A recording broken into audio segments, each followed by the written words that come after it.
Hi everybody, Dr. Susan here. I just wanted to go over a few things with you as we begin to do a preparation for our fast at the end of the month. So it's going to be a group fast. It's going to be on March 24th, the evening of March 4th. So when you finish dinner that night, that's when the fasting will begin. You'll decide which fast you're going to partake in for that week, and I will be going over those over the next couple of videos to explain each one.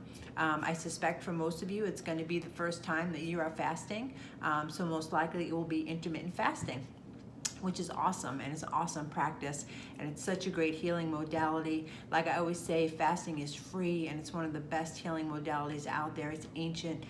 Many cultures fast, almost every religion fasts at some point. We're now during the Lenten season where a lot of fasting takes place. But in the Jewish religion, every Friday night, they fast from sundown to sundown the next day. So it's very prevalent in our world, in many cultures, many religions partake in fasting, and it's an amazing rest to your body. There's no other rest like when you're fasting. So I always say people picture fasting as, they're going to be laying in bed starving with no energy, but it's quite the opposite. You get a burst of energy, and you're very energetic. You're not hungry. Your brain is working like at warp speed. You get so much done.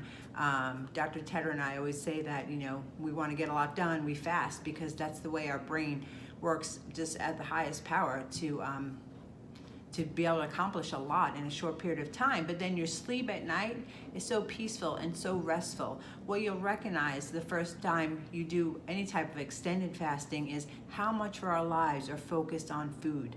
So, when I first fast, the beginning is it's very mental. You just have to know that you're going to stick with it and work your way through it. But so many habits and things we do habitually, and we eat when we're stressed, and all the reasons why we eat, not to nourish our bodies because we're hungry, but we eat according to these other emotional reasons. So there's such a learning curve with that. So if anybody, who is struggling to lose weight or struggling to just get those extra pounds off, I encourage you to join us in this fast. Also, autoimmunity, if anybody suffers from autoimmunity, this is simply the best healing method.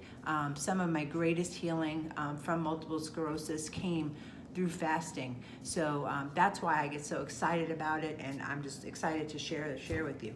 So what I want to point out today is how we monitor the fast.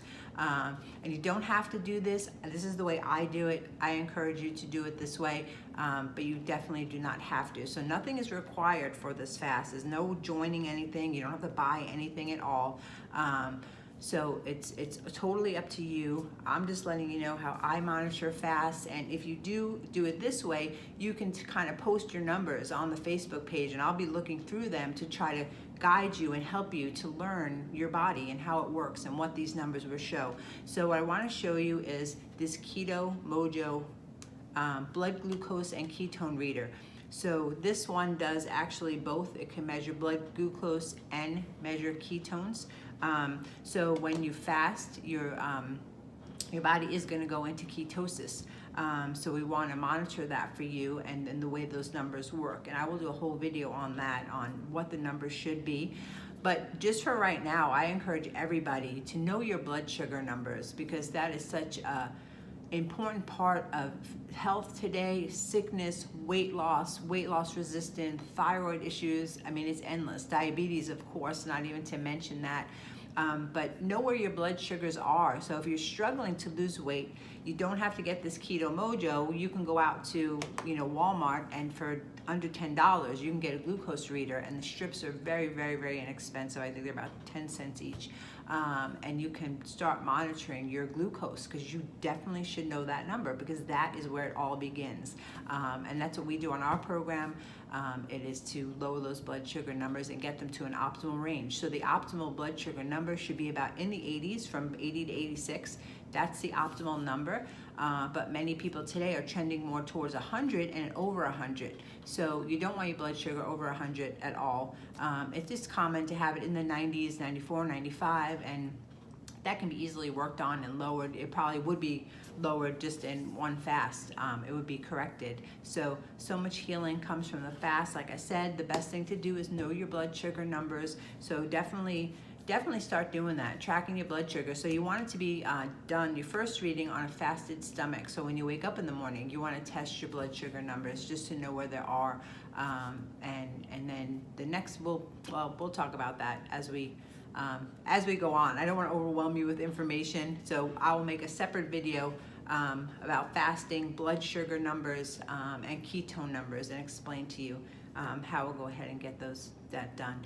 But if you do want to get this reader, you just go to ketomojo.com, and we can try to put a link in below for you. So it's simple. It's just keto, Keto, mojo, mojo. And the reason why I use this one is because one monitor can do both ketones and glucose. It's just a matter of changing out the strip. So the blood glucose strips are kind of a brown color, and the ketone strips